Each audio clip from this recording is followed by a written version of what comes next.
pacíficos, o item 8, obediência e resignação à mensagem de Lázaro, recebida em Paris em 1863.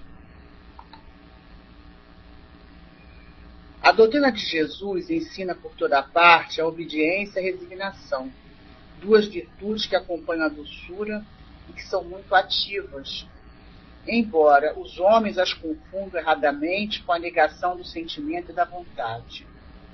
A obediência é o consentimento da razão, e a resignação é o consentimento do coração. As duas são forças ativas, pois levam o fardo das provas que a revolta insensata deixa cair. O covarde não pode ser um resignado, o orgulhoso e o egoísta não podem ser criaturas obedientes. Jesus foi a encarnação dessas virtudes que a antiguidade materialista desprezava. Ele veio no momento em que a sociedade romana naufragava nos desmandos da corrupção. Ele veio fazer brilhar no meio da humanidade oprimida os triunfos do sacrifício e da renúncia à sensualidade. Cada época é marcada pela virtude ou pelo vício que deverão salvá-la ou perdê-la.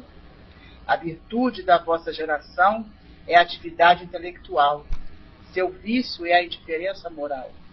Digo somente atividade. O gênio se eleva de repente e descobre sozinho os horizontes que a multidão só verá depois dele, enquanto que a atividade é a reunião dos esforços de todos para atingir um objetivo menos brilhante, mas que prova a elevação intelectual de uma época.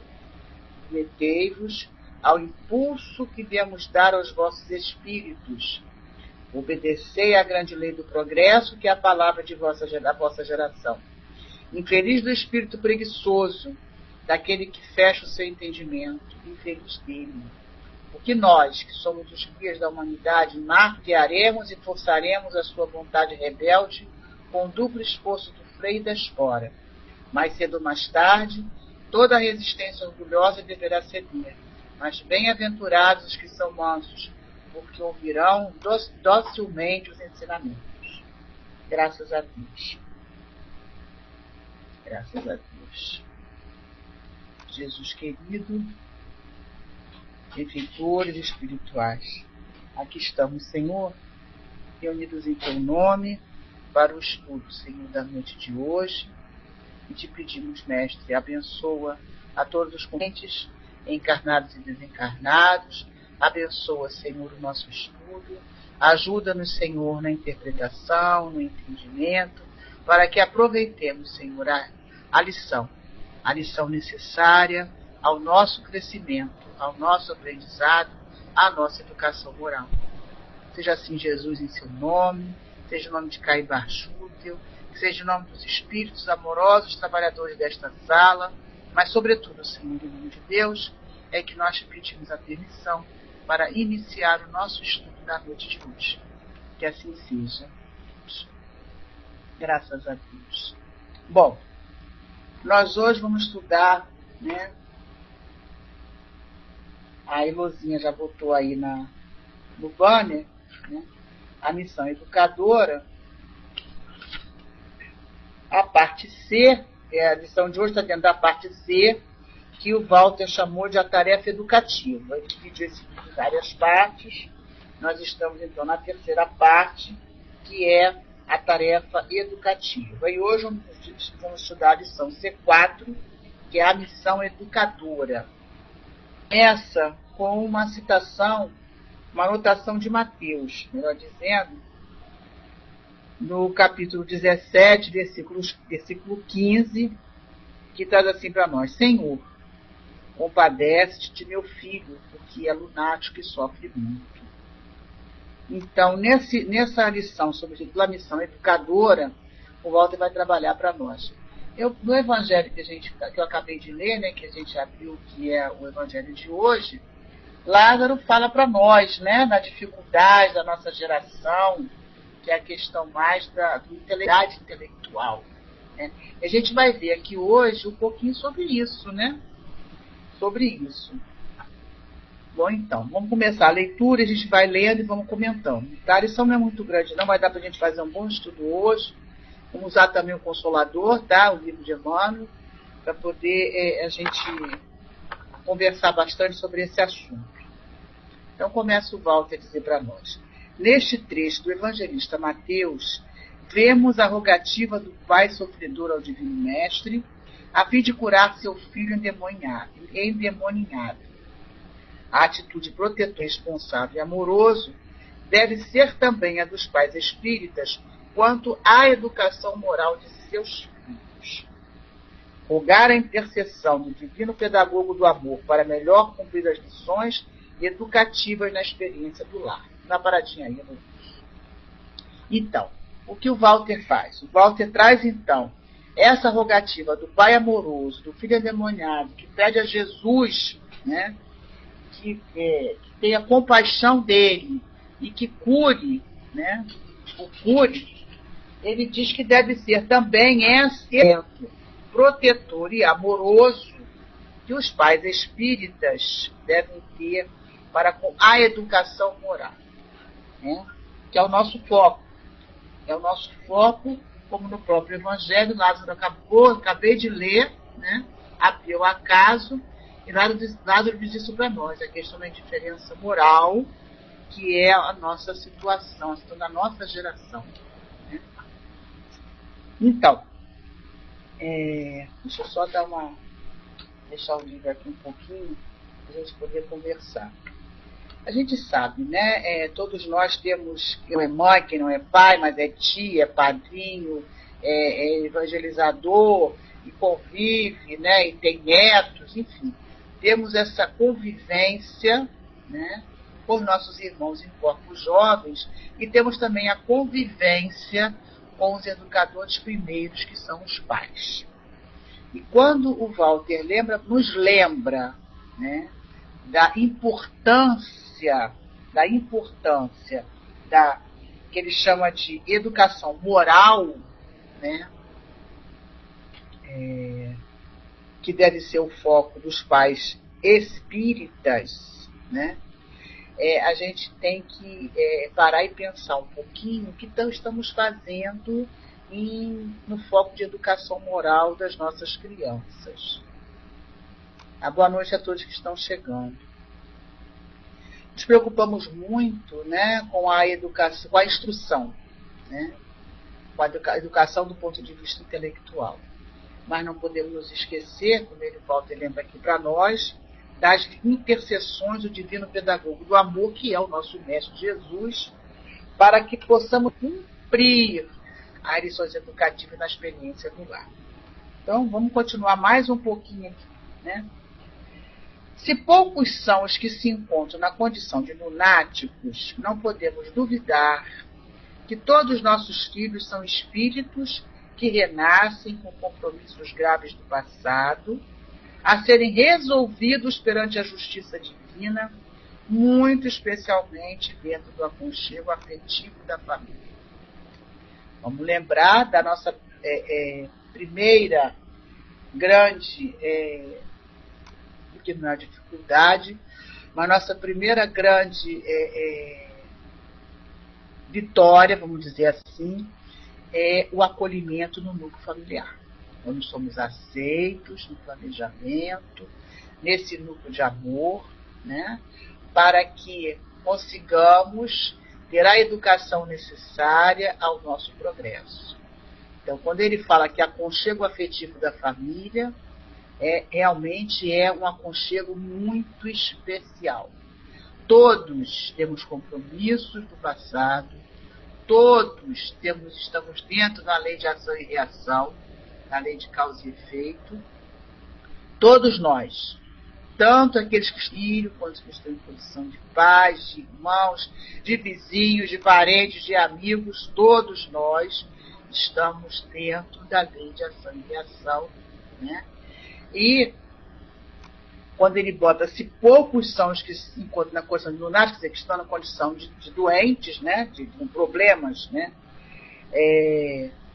são poucos, mas todos, né, somos espíritos que renascemos com compromissos graves do passado. Eu estava pegando o Consolador para poder desenvolver até uma pergunta na página posterior aí, né? Estava olhando, que aí cita a pergunta 110, mas eu fui um pouquinho mais à frente e vi na segunda parte do Consolador, sobre de filosofia, Emmanuel respondeu algumas perguntas acerca de determinismo e livre-arbítrio, né? Quando ele bota aqui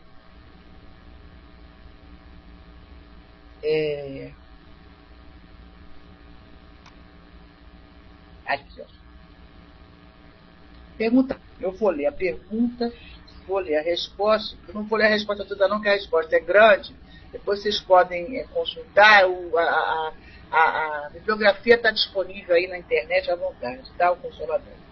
Como pode o homem agravar ou amenizar o determinismo de sua vida? É a pergunta, né?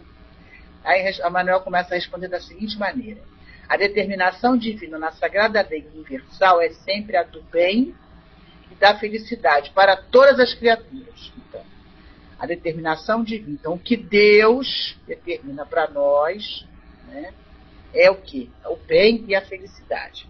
Aí ele coloca assim: no lar humano, compara então, né, a questão do pai, o pai amoroso, que é a nossa situação aqui, né, com um largo programa de trabalhos pela aventura dos filhos. E não vimos isso? Cada filho, cessado o esforço da educação na infância, na preparação para a vida, não deveria ser um colaborador fiel da generosa providência paterna pelo bem de toda a comunidade familiar? Entretanto, a maioria dos pais humanos deixa a terra sem ser compreendida, apesar de todo o esforço despedido na educação dos filhos. Nessa imagem muito frágil, em comparação com a paternidade divina, temos uma similitude de situação. Que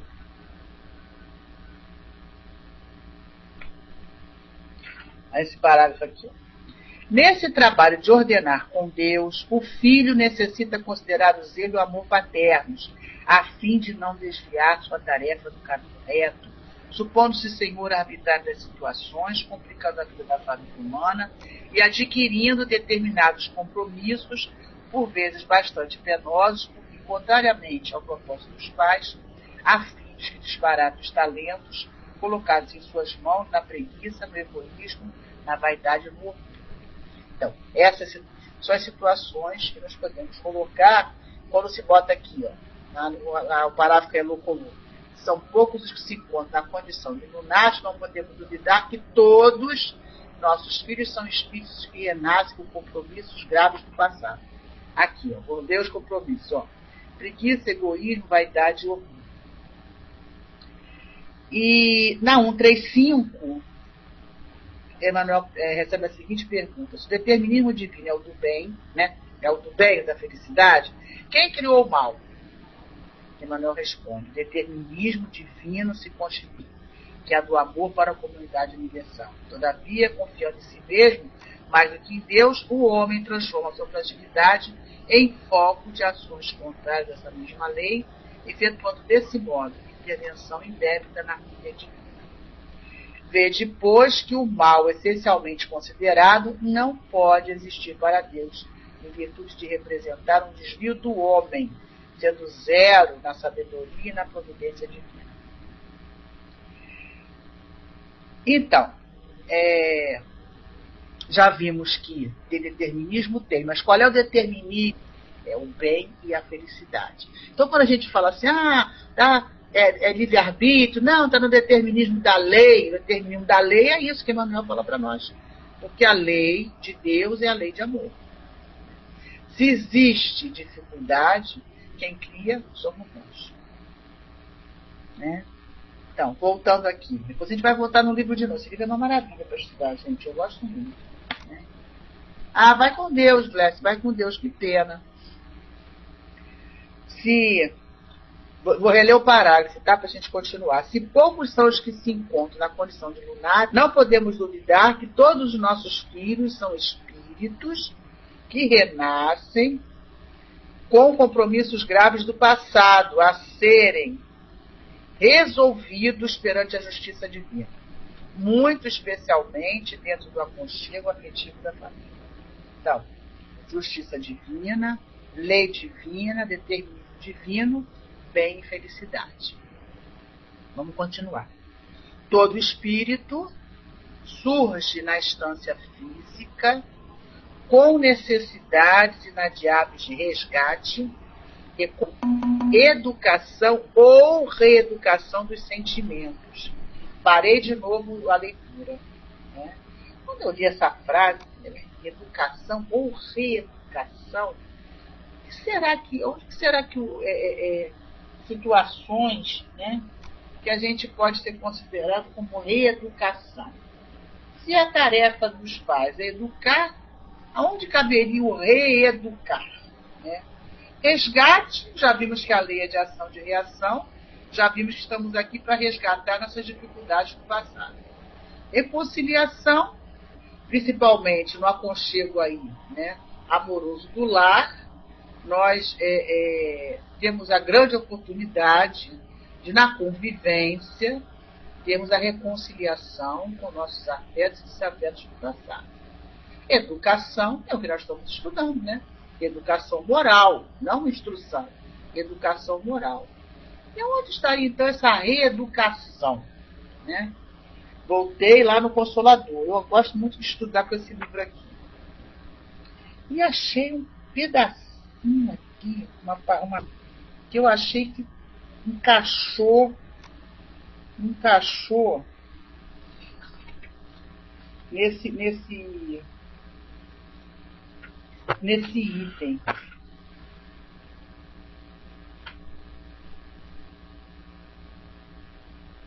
Aqui, quer ver? Ó? É na pergunta 109, no último parágrafo da resposta. A pergunta é a seguinte: o período infantil é o mais importante para a tarefa educativa? Essa é a pergunta feita a Emmanuel. E ele respondeu em 4 parágrafos, 2 pequenos e 2 maiores. O período infantil é o mais sério e o mais propício à assimilação dos princípios educativos. Então, vemos que na infância, então, nós, espíritos imortais, quando reencarnamos, né, temos o nosso período mais sério, mas também o mais propício a assimilarmos esses princípios educativos morais, né? Ele basa no último parágrafo, coloca o seguinte para nós: passada a época infantil, quer dizer, passada essa época, né, mais séria, mais propícia, credora de toda, por parte das energias paternais, os processos de educação moral, que formam um caráter, tornam-se mais difíceis com a integração do espírito em seu mundo orgânico material. Ele cresceu, né? Cresceu, se integrou, está lá com o corpo físico lá todo desenvolvido, já está integrado, então, nesse mundo orgânico material, o espírito. E atingida a maioridade, se a educação não souber feito no lar, então nesse ambiente propício à educação, então só o processo violento das provas rudes no mundo pode renovar o pensamento e a concepção das criaturas. Porquanto a alma reencarnada terá retomado todo o seu patrimônio nocivo do pretérito e reincidirá nas mesmas quedas se lhe faltou a luz interior dos sagrados princípios educativos. Então, daí é que se deu a reeducação. Por quê? Passou o período infantil, né? Houve lá a aplicação relativa dos pais, né? Mas se essa época, né, não se atingiu o objetivo da educação moral, aí o que Emmanuel fala para nós? Só o processo violento das provas rudes do mundo pode então renovar o pensamento. Porquanto a alma reencarnada terá retomado, e nós retomamos todo o nosso patrimônio do passado, aquele pelo qual aqui estamos para nos renovarmos. Não é para repetir a lição do passado. Mas se não tivermos o aproveitamento importante nessa época que ele fala que é sério, que é na infância, e mais propício, a gente vai ter que passar por quê? Vamos ter que passar pelo processo de reeducação. Reeducação. Né? Reeducação dos sentimentos, seja através das provas rudes do mundo, seja através de novos processos reencarnatórios. A gente é mesmo complicado, né? Gente, nós somos espíritos assim, né? Uma situação complicada, porque muitos de nós, não, eu digo nós, não me boto no meio também, estou dizendo aqui não é o outro não, hein? Eu falo nós, é nós mesmo. Eu, Ângela, me incluo nisso. Não excluo não, né? Né, Lúcia? Me incluo nessa, né? A gente, graças a Deus, a doutrina espírita, né? Que esse processo de educação ou reeducação dos sentimentos, a gente está avançando muito aí, né? Com a doutrina espírita, que nos aponta aí a necessidade do autoconhecimento, o estado da meditação para isso, da reflexão diária, apesar de não ser tudo diário, mas que já faz. Porque, voltando lá à questão do determinismo do livre-arbítrio, né? O determinismo divino por nós é amor, né? É bem. É amor, é o bem e a felicidade. Agora, o nosso livre-arbítrio, a gente escolhe o quê? Escolhemos as provas rudes do mundo. Agora, enquanto educadores, meus irmãos, o que a gente tem que se preocupar? Se preocupar de mostrar, de educar, de utilizar, de aproveitar as lições do divino pedagogo do amor, as intercessões de Jesus, rogar muito a Jesus, muito o ensinamento necessário a nós.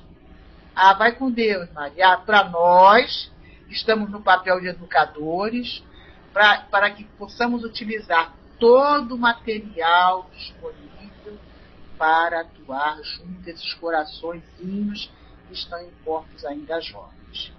E também no processo nosso de autoeducação. Porque nós também estamos no processo de sentimentos, utilizando a doutrina espírita, com ela, com o Evangelho. Né? Então vamos nós. As mães e pais, tudo bem até agora? Alguém quer falar alguma coisa aí na área de texto? Beth quer falar, Sueli, Nina, Elô, tá ok? Então vamos lá. Gente, eu falei, a lição é pequena, mas já passou quase meia hora. As mães e pais espíritas devem ser os intérpretes de Jesus junto a seus filhos, ou seja, testemunho do mestre do bem eterno no processo educativo do lar. Já passou, agora temos um novo verbo aqui, ó, testemunhar. Muito conteúdo, Beth, muito conteúdo mesmo. Porque é missão, né? Estamos estudando aqui uma missão. A missão de educar. Né? Então, aqui, ó, testemunhar. Não só falar, não só evangelho no lar, não só, mas testemunhar, quer dizer, viver segundo tons evangélicas do Mestre Divino do Amor. Lindo texto, Julinha. Muito bonito. Tá? Por que ele faz essa frase? Porque na frase seguinte ele vai lembrar para nós aquilo que a gente sabe que acontece em muitos lares. Normalmente, o educador celeste é preterido nos trabalhos de formação dos pequeninos por ignorância, indiferença ou invigilância dos pais. Vamos dar uma paradinha aqui. O que eu entendi com isso? Eu não nasci em lar espírita não, tá, gente? Eu não nasci em lar espírita não. Eu sou espírita por escolha, vamos dizer assim. Escolha prévia, antes de reencarnar. Mas não nasci em lar espírita. Então, precisei das duras provas do mundo, né? Enfim. Nós, humanidade, temos por hábito separar a questão, né? Evangélica da questão material. Né? Não, aqui, estamos aqui na questão instrução, a questão filosófica, a questão da sociedade. Estamos aqui, então, fica como se fosse assim, uma dicotomia, quer dizer, dividido. Né? Só se fala de evangelho, só se fala de Jesus, só se fala de religião, né? Lá, ou na casa espírita, ou no tempo da religião que seguimos. No lar, pouco se faz. Conheço espíritas que não fazem evangelho no lar, tá? Acreditem, conheço. Né? Não dá tempo, esquece, não criou ainda, né? Hábito, ainda não conquistou. A gente fala conquistar o horário, né? Quando você vai no automatismo, já está tão, já, sabe assim, faz parte já do seu dia a dia, das tarefas da semana. Conheço. Essa separação, né? Eu acho que é uma questão de receio de ser visto como carola, enfim, estou falando aqui, a Ângela que está falando. Né? Isso cria uma dicotomia perigosa, porque justamente a nossa necessidade aqui e agora é desenvolver, do ponto de vista moral, a humanidade, desenvolvimento nosso do ponto de vista moral, porque intelectual, gente, século XXI, século XX, avançamos muito. Século XXI, a gente está vendo aí, dia a dia, como as questões científicas, saltos, e cada vez mais, né, as descobertas, as questões que já estão já claras da espiritualidade, estão sendo trazidas assim a borbotões para nós. Aonde está a questão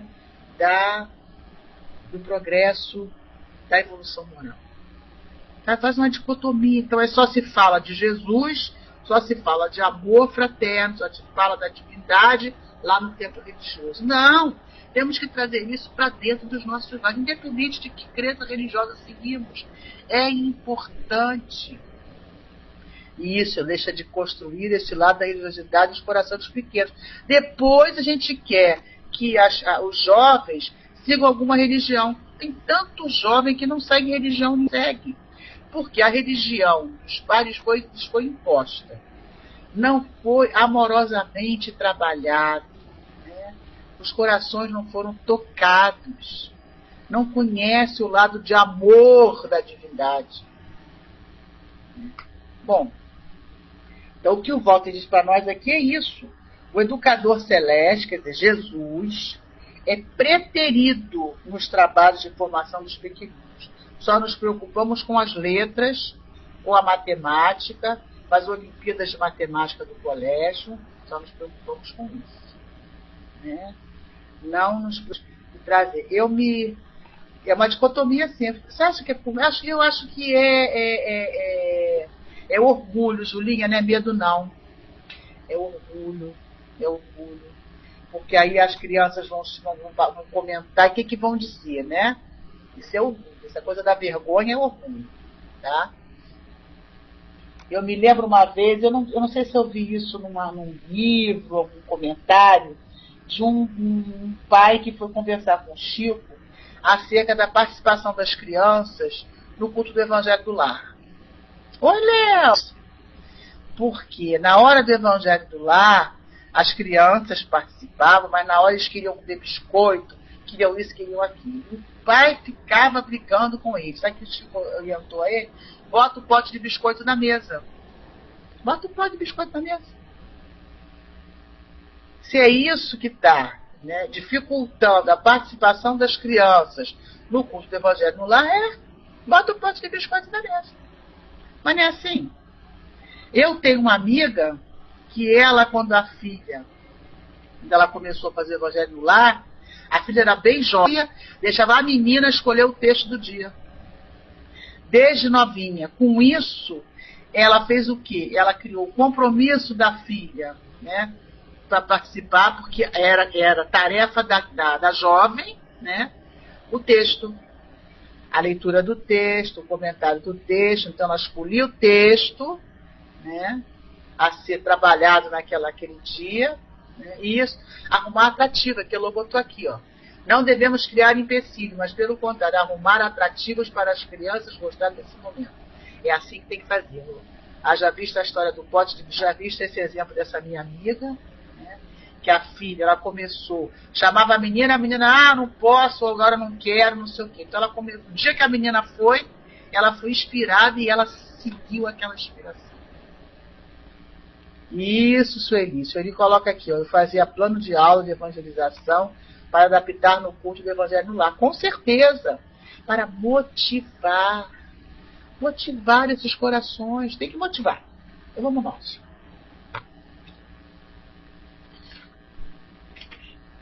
Os pais desejam, sonham e fazem de tudo pelos filhos quanto ao desenvolvimento físico e intelectual, atendendo às necessidades básicas do organismo físico e esforçam-se para a sua boa formação óssea, sanguínea, muscular e para a sua beleza física e boa apresentação pessoal. São secundados neste esforço amoroso por médicos, professores, educadores e psicólogos. Agora estão precisando muito da ajuda e orientação constante de Jesus e da doutrina espírita. Vamos dar uma paradinha aqui. Não, vamos ler mais um parágrafo. O desenvolvimento do cérebro é intensamente trabalhado na escola primária, nos colégios, na universidade e também no lar, pela dedicação dos pais cuidadores. Vamos lá. O que o Walter está dizendo aqui para nós? É aquela preocupação, sim, de preparar melhor os nossos filhos para que eles possam competir com os outros na prova lá do outro colégio que tem que fazer. Né? Preocupar de dar alimentação adequada para o crescimento, a formação óssea, sanguínea, muscular, beleza física. Haja visto o Enem. É isso aí. Enem e outros nomes que tem por aí. Né? Admissão. Eu moro aqui ao lado de 2 colégios. De um lado eu tenho um colégio, um curso que prepara para o antigo admissão, né? Eu moro próximo ao colégio militar, então esse curso aqui é especializado em colégio militar, em aplicação, enfim, aquelas coisas que a gente sabe. E 3 casas para o outro lado, do lado direito, tem um curso de vestibular, que está famoso porque saiu no jornal, acho que de umas 2 semanas, eles alugaram uma casa numa vila aqui perto e botaram os jovens que têm mais possibilidade de passar, né? Tem as Olimpíadas de Matemática, não sei o que tem pelo mundo afora, ficam nessa casa como se fosse um Big Brother, efetivo dos professores. Só intelecto. Só desenvolvimento do... É importante. Nós somos da geração, né, meus irmãos, que tinha que decorar os afluentes da margem esquerda e margem direita do rio Amazonas. Né? Para quê? Para que isso? Para a questão da assimilação, desenvolvimento do processo mnemônico, quer dizer, de memorização, e também para poder construir uma boa rede neural. A questão da memória. Até os 17 anos... Pois é, Beth, a gente vai fazendo o quê? A gente vai desenvolvendo as conexões nervosas. Gente, o corpo humano é uma criação de Deus, é fantástico. Os construtores, né, que participaram aí desse processo são engenheiros mesmo, né, especializados. Mas não temos que nos preocupar só com isso. Porque, o Walter coloca aqui, na escola primária, no colégio, universidade, né? E também a dedicação é só para isso. Só para isso. Só para desenvolver o intelecto, para fazer o quê? Para passar por uma boa escola, para fazer um bom curso, para ter um bom emprego, ganhar muito dinheiro, né? E esquecer da necessidade do progresso moral. Corações endurecidos, porque não trabalham o afeto, né? Não educam o sentimento, né? Enfim. É horrível, né, Beth? Desafante, lembra? Margem direita, margem esquerda, e outras coisas mais, que eram sempre processos mnemônicos, né? Para que a gente pudesse... E isso foi importante na época, cultura inútil, sim, do ponto de vista cultural, mas depois de exercício mnemônico, fantástico. Fantástico.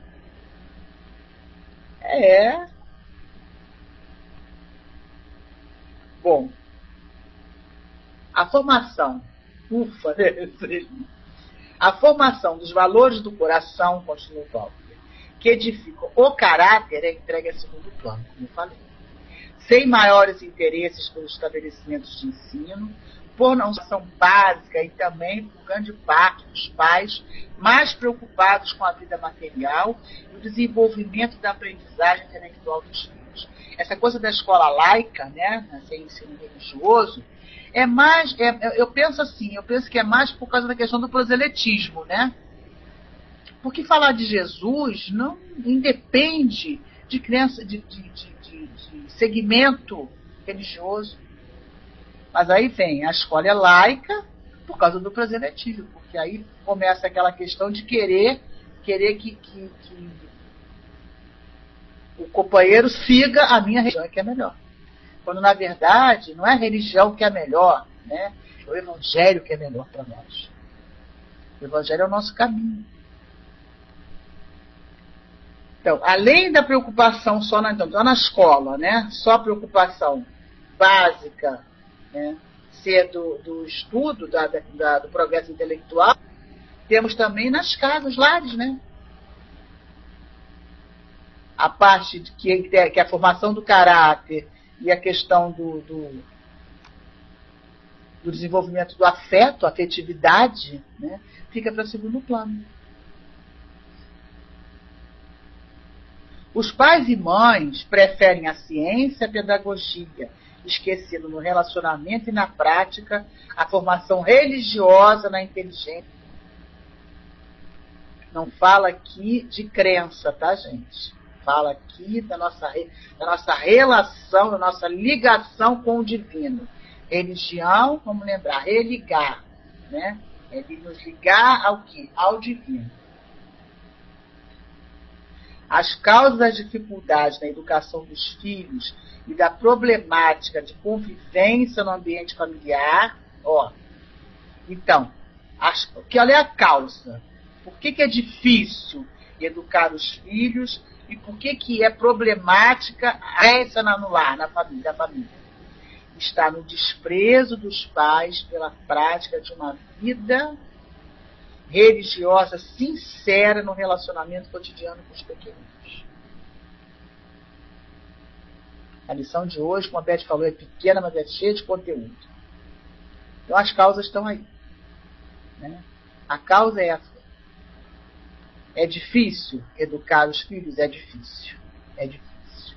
Somos indivíduos, cada um de nós com uma bagagem, por isso a importância da infância com uma idade propícia. A convivência no lar é difícil? É difícil. Mas ficar, não trazer para dentro do lar, né, o testemunho, como ele chama aqui para nós, dar o testemunho do Evangelho do Mestre dentro do lar, fica mais difícil ainda. A gente tem que viver, fica de lado principal, construindo o lado moral, que é o mais importante. É o mais importante. Vemos o quê? Vemos companheiros com um intelecto maravilhoso, mas do ponto de, pelo menos, do respeito ao próximo, pelo menos isso, né? O respeito ao próximo é nenhum. De nada por nada. Assim como eu acabei de falar, tem um colégio aqui do lado da minha casa, né? O portão da garagem nosso é totalmente ocupado pelos carros dos pais, com os filhos dentro. Essa é a lição que eles recebem. Desrespeito ao direito do próximo. As crianças, cansam de ver chovendo, elas ficam no portão esperando abrir o portão do colégio. Descansa na chuva. Eu não consigo entender, sabia? Não consigo entender. Tem uma varanda, né? É uma casa, uma varanda. Por que não deixa as crianças dentro da varanda? Não. Estou do lado de fora para não abrir o portão, porque não está na hora de abrir o portão. Enfim. Né? Essa coisa da dureza de sentimento é falta de Jesus em nossas vidas. Então, vamos lá. De novo, vou ler a frase de novo. Ó. As causas das dificuldades na educação dos filhos e da problemática de convivência no ambiente familiar estão desprezo dos pais pela prática de uma vida religiosa no relacionamento cotidiano com os pequeninos. Não dá para fingir, tá, gente? Ele fala aqui, ó, vida religiosa sincera. Não dá para fingir. Não dá para mandar os filhos para evangelização e ficar em casa. Não dá. Continuando. Quanto à diferença da educação na escola e na família, afirma com convicção o admirado mentor espiritual Emmanuel em O Consolador. É o mesmo livro que eu li, só que é outra questão. É a questão seguinte, é 110. O Walter só colocou um pedacinho aqui, tá? Que ele diz para nós, os estabelecimentos do mundo, quer dizer, as escolas, né, podem instruir. Só o Instituto da Família pode educar. Aí está a diferença. Tá? A escola não tem que receber como incumbência educar as nossas crianças. A educação primeira é no Instituto da Família. Para o lar cumprir bem a sua missão, é necessário que a compreensão espiritual ilumine a convivência entre pais e filhos. Gente, olha só, não vamos esquecer, tá? Pequenininha é só o corpo. Somos todos espíritos, todos nós, todos. Então, a gente tem que ter essa compreensão, tem que ter a compreensão que cada um de nós está num patamar evolutivo, tá? Formamos o mesmo grupo, né? Por afinidade, às vezes não nem tanta, né? Às vezes nem afinidade nem simpatia, né? Mas por necessidade. Então, só essa compreensão é que faz com que dentro do lar os afetos sejam trabalhados. Se não for assim, meus irmãos, aqueles núcleos familiares que são formados pelos afetos do passado, é muito complicada a convivência. A convivência já é difícil, né? Minha avó tinha uma frase que dizia assim, dizia ela que era acho que o pai dela que falava, ou a mãe assim, né? Ah, fulano é tão bonzinho, ela dizia assim, mora com ele. Ah, é bonzinho? Vai lá, mora com ele. Né? Por isso, primeiro, o verniz que colocamos, né? Aquela casquinha, né? Aquela casquinha de lamento social, né? No convívio para dentro da sociedade. Iluso das convivências. Mas dentro do lar, a gente não tem verniz nenhum. A gente não tem nem educação na convivência com os nossos familiares. É uma coisa assim meio dura, né? Meio dura no trato no dia a dia. Então, mas a doutrina espírita que coloca para nós essa nossa realidade espiritual, coloca para nós, né, a necessidade que temos, porque a lei é de ação e reação, de reencarnarmos, a necessidade que temos de nos quitarmos, né, das dívidas do pretérito nessa convivência fraterna dentro do lar. Que é dentro do lar, que é o cadinho, né? Que é aquele vaso que vai dentro do alto forno, a não sei quantos mil graus de temperatura, para derreter lá minério. Né? Então, é aí que, justamente, por ser mais próximo, a gente alavanca o nosso progresso moral. Né? Porque é na dificuldade que a gente cresce dentro do lar. Então, graças a Deus, né, essa estrutura, né, essa ideia genial, que a família, a convivência mais próxima, pai, filho, irmão, né, cunhado, né, cunhado não é parente, é acidente, né, mas cunhado também, todo esse núcleo maior, né, aqueles que estão nos nossos lares para prestar serviços, são desafetos do passado, são almas afins do passado, nem sempre são desafetos não, são almas afins, que na colaboração mútua atualmente caminhamos juntos. Então, é importante que tenhamos esse olhar diferenciado, né? Porque é meu filho que ele vai, né, o meu entendimento, o meu caráter, não vai herdar não. Não vai herdar não. Ele vai, como já estudamos aqui, ele vai copiar aquilo que eu faço. Na convivência ele vai aprender, né, Elô? Se eu fecho a água para escovar o dente ou se eu não fecho a água. Se eu não estou nem aí se o lixo está caindo na casa do vizinho, se eu estou ocupando a porta do vizinho, não está nem aí. Né? Porque ele é meu filho, ele vai herdar o melhor. Não, ele vai copiar aquilo que você faz. Igual uma esponjinha, vai aprendendo tudo. Vamos dar o melhor de nós. Né? É necessário aqui, ó.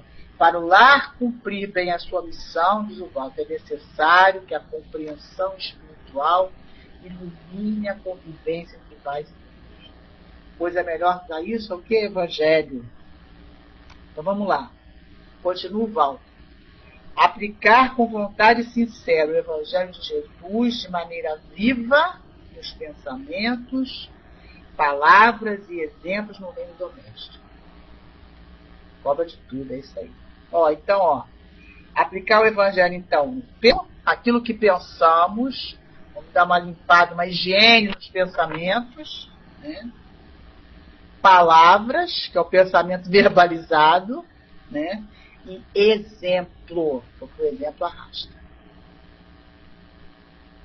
O Espiritismo contribui eficazmente para isso, orientando os pais para a realização do culto do Evangelho do lar, onde a luz dos ensinos morais e espirituais clareará e norteará a boa conduta na vida da família. Então, além de clarear, vai dar o caminho a seguir. Coisa boa, né? Gente, o culto aqui em casa é domingo, 6h30 da noite. Né? Então, é o primeiro dia da semana. Eu comecei fazendo domingo de manhã, há 10 anos quando eu comecei, que eu sou espírita há 10 anos, há 10 anos atrás eu comecei fazendo domingo de manhã. Aí depois, quando tinha encontro, aí não dava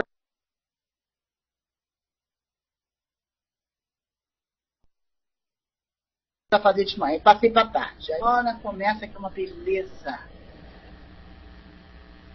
Ai, que coisa boa, Elu, graças a Deus. Graças a Deus. O Alexandre é o esposo da Elu, vai participar, né? Que coisa boa. Pois é, isso aí aos pouquinhos, né? Viu como se consegue? Isso aí, né? Os ensinamentos evangélicos, além de clarear, né? O ambiente do lar fica melhor. Nós ficamos melhores e nós temos norte. Passamos a ter o rumo, para que rumo tomar. Né? É isso aí, senhor. As visitas que recebemos, ontem foi o dia da prece de finados lá no centro, né? Então, uma maravilha o trabalho que o estudo que o Saulo fez. E as visitas, né, dos familiares, a presença dos benfeitores. A casa fica maravilhosa. Né? E é muito bom para todos nós, não só para os da casa, né?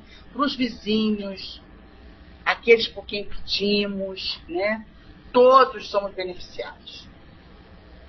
Agora ele vai falar das escolas de evangelização e do compromisso com a questão das publicações. Os centros espíritas e as escolas espíritas de evangelização infantil representam contribuição imensa para os pais na educação moral dos filhos. É preciso jamais esquecer o grande dever espírita dos pais: conduzir e acompanhar os filhos todas as semanas, a fim de que eles frequentem com assiduidade e alegria as abençoadas aulas de moral e doutrina ministradas com dedicação e amor pelos evangelizadores da criança. Ele fala aqui aquilo que eu falei antes, né? Que é conduzir e acompanhar os filhos. Não é só mandar as crianças para serem evangelizados, não. Tá? Olha o exemplo. As mães e pais que realmente desejam a felicidade moral e espiritual dos filhos não podem desprezar essa oportunidade enquanto o espírito se encontra em tal fase de dependência intelectual.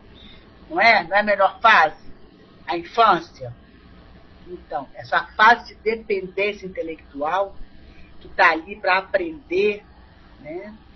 Então, essa fase tem que ser aproveitada, conversar tudo com o bebê. Então, uma beleza conversar com o bebê. Ele te olha olho no olho. Quem nunca fez isso, faça.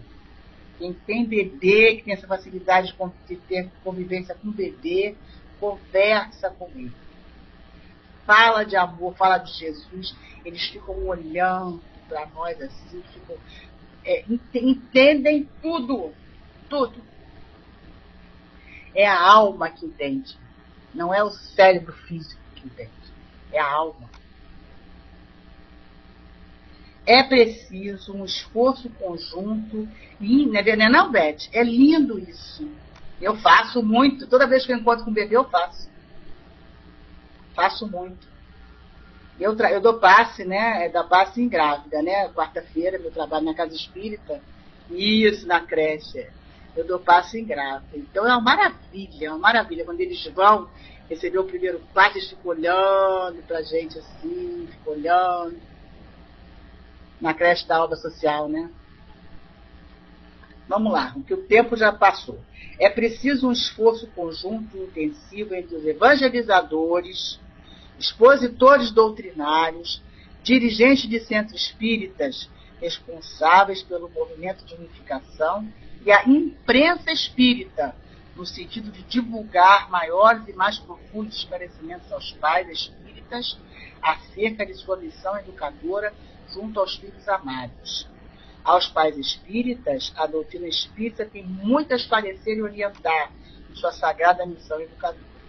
Olha o compromisso aí das casas espíritas, da imprensa espírita, de divulgador, de expositor, evangelizador. Tá? Esse trabalho junto aos pais. Esclarecer. Isso aí. Orientá-los, então, não só no inadiável dever de levarem seus filhos às aulas de moral evangélica e doutrina, mas principalmente, mas também e principalmente quanto aos seus intransferíveis deveres na boa formação do caráter dos filhos. É lembrar os pais, orientá-los o que fazer em casa com as crianças. Não é só levar as crianças pelo braço, não. Eu gosto muito de orientar quando chegam lá os pais, né, com as crianças que não querem ficar na creche, não querem ficar no Celdinho, vai lá para participar da reunião pública lá junto com os adultos. Eu oriento as mamães e os papais a conversarem com o espírito quando a criança estiver dormindo. Conversar com ele. Conversa. Lembra do compromisso assumido no planejamento para reencarnar. Conversa com a criança, passa a semana inteira conversando, explicando, orientando, fazendo prece, falando de Jesus, para no dia da reunião pública e com a criança direto para a evangelização. Mas não fazem, não trabalham, não tem essa preocupação, nem fala de Jesus, né? Aí depois quer que a criança já chegue na casa espírita e já entre a porta dentro da evangelização. É muito difícil. É muito difícil. Até aquelas crianças que tomam passe durante a gravidez, às vezes não querem ficar na creche, choram. Até de novo fazer toda aquela aclimatação. Né? Então, orientar os pais não só que o dever moral de levar, né, as crianças para a evangelização, mas também, né, ao dever que eles têm na formação do caráter dos filhos. Pais esclarecidos na inteligência, iluminados no coração pelo Evangelho de Jesus, os postulados da doutrina espírita, obterão melhores resultados na educação do complexo mundo dos sentimentos, vida emocional e caráter infeliz adquirido pelo espírito de nossos filhos em experiências reencarnatórias. Então, melhor resultado na educação do complexo mundo dos sentimentos, vida emocional e caráter infeliz que trazemos. É como nós chegamos assim, né, com medos, com dificuldades, com os desvios de caráter, primeiro meu, segundo eu, terceiro eu, quarto eu, quinto, quem sabe eu deixo alguma coisa para você. Não é não? Aquela coisa do é meu, né? Tudo eu e meu, tudo eu e meu. Então, isso tudo é para ser trabalhado. Então, a fase propícia, ideal, é a infância. Então, meus irmãos, alguém quer fazer alguma colocação? Acabou a lição boa. Então, usamos o Consolador. Quem não tiver, acha na internet tranquilamente. Tá? Eu usei a 109, usei a 110 e usei também lá na parte da filosofia que fala sobre o determinismo.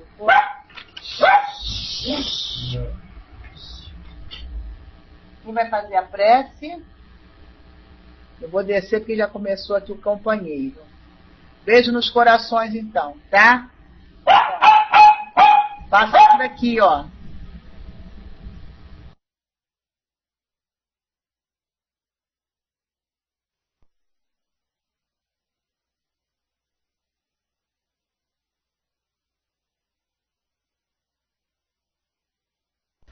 Alguém gostaria de fazer a prece? A Ângela não deixou o pedido e eu também aqui me esqueci. Pois é, ele fez o latidinho aí de brabo, tipo, vambora, mãe, sai daí, já chega. Ângela, obrigada, minha amiga. Léo, Beth, Julinha, Sueli, Nina, Braz, vocês gostariam? É só levantar a mãozinha que eu passo. Se não tiver ninguém, então vamos nós. Levantou, preceira. Estou aqui. Então vamos nós, vamos agradecer, Ângela, mais uma vez, obrigada.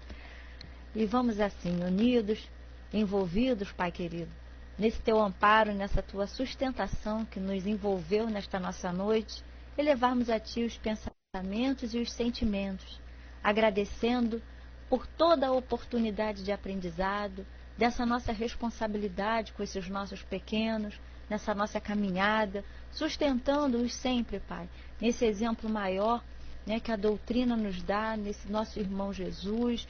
Enfim, Pai querido, que nós possamos levar essa nossa sementinha, né, do nosso aprendizado aqui, para que esses pequenos também fiquem com ela, para sempre, em momentos que necessitarmos, ela brotar uma árvore forte, resistente, diante das nossas dificuldades, que enfim sabemos que todos nós teremos, né, algum obstáculo a ser ultrapassado. Então que nós tenhamos assim essa sustentação, essa base forte e firme, através do conhecimento da doutrina, através do amparo que recebemos em nosso lar, que é muito importante, e com essas rogativas, Pai, com essa gratidão, com esse sentimento de amor a Ti, com esse sentimento de amor a esses amigos já desencarnados que nos trazem todas essas lições, que já se encontram nas esferas espirituais trabalhando em nosso favor, nos auxiliando, nos amparando. Te agradecemos, Pai, pela oportunidade que tivemos juntos. Te pedimos agora que possamos assim descansar o nosso corpo físico, mas com certeza, Pai, levarmos o nosso corpo espiritual para assim as atividades do plano espiritual que pudermos, ou para estudar, para cada vez mais nos instruirmos moralmente. Obrigada por todo o amparo, pela sustentação, e te agradecemos. Que assim seja, Pai querido, Jesus e amigos espirituais. Gente, uma linda noite a todos vocês, muita paz, uma linda seis, muita paz, uma linda seis, muita paz, uma linda seis, muita paz, uma linda seis, muita paz, uma linda seis, muita paz, uma linda seis, muita paz, uma linda seis, muita paz, uma linda seis, muita paz, uma linda seis, muita paz, uma linda seis, muita paz, uma linda seis, muita paz, uma linda seis.